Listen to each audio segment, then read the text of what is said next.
Hi everyone, today we will learn about factorization by grouping, जिसको mid term breaking भी कहते हैं। तो बेटा सबसे पहले तो हम ये देखेंगे कि फैक्टराइजेशन का मतलब क्या है। बेटा ये जो आपके पास एक्सप्रेशन दिया गया है, इसको फैक्टर करने का मतलब ये है कि इस एक्सप्रेशन को हमने दो ऐसे एक्सप्रेशन में ब्रेक करना है जिनको मल्टीप्लाई करने पे हमारे पास यही एक्सप्रेशन आएगा। तो बेटा सबसे पहला काम जो आपने करना है, इनकी साइडों को आपस में मल्टीप्लाई करना है। बेटा एक्स स्क्वायर को -20 से मल्टीप्लाई किया तो आपके पास आएगा, देखो एक्स स्क्वायर को -20 से मल्टीप्लाई करने पे बेटा आपके पास आ जाएगा -20x स्क्वायर।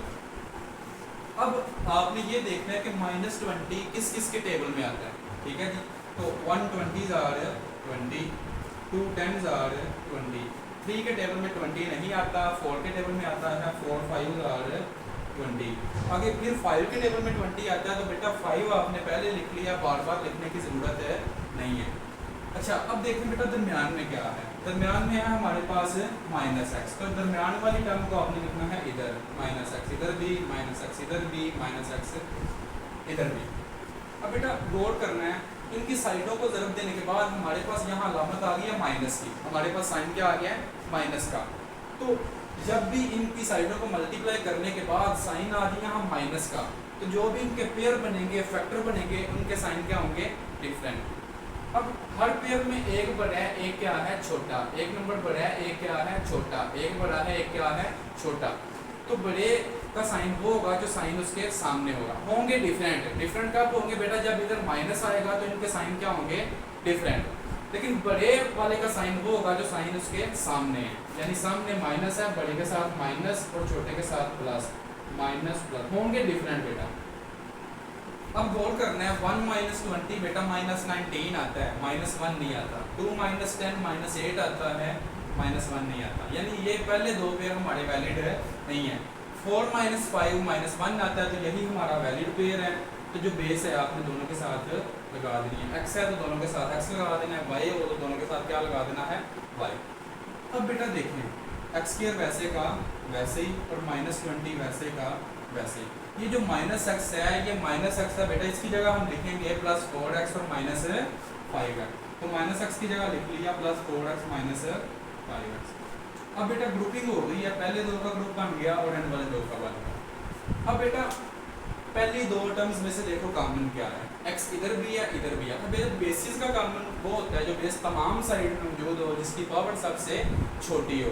अब देखिए x इधर भी है इधर भी है, इधर पावर है 2 और इधर पावर है 1। तो मैंने बताया पावर जहाँ पे छोटी होगी वहाँ से कॉमन लेना, यानी यहाँ से कॉमन लेना, क्योंकि यहाँ पावर क्या है, छोटी।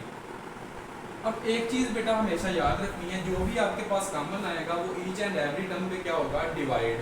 तो एक्स स्क्वायर को बेटा x से डिवाइड करना है, तो एक्स स्क्वायर को x से डिवाइड करने का मतलब है बेटा देखिए ऊपर कितनी दफ़ा x है, x है हमारे पास है 2 दफ़ा। एक्स स्क्वायर को लिख लेंगे x × x और बटा x वैसे का वैसे, एक x से कैंसिल हो गया तो पीछे क्या रह गया, x प्लस वैसे का वैसे।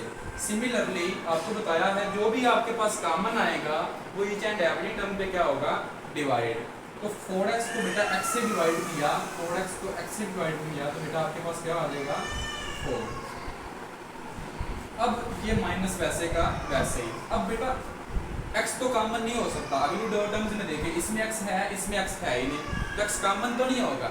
अब फिर देखना है 5 और 20 का कॉमन क्या आता है। बेटा जब भी आपने नंबरों का कॉमन लेना है तो दोनों नंबरों का आपने ले लेना है HCF, हाईएस्ट कॉमन फैक्टर।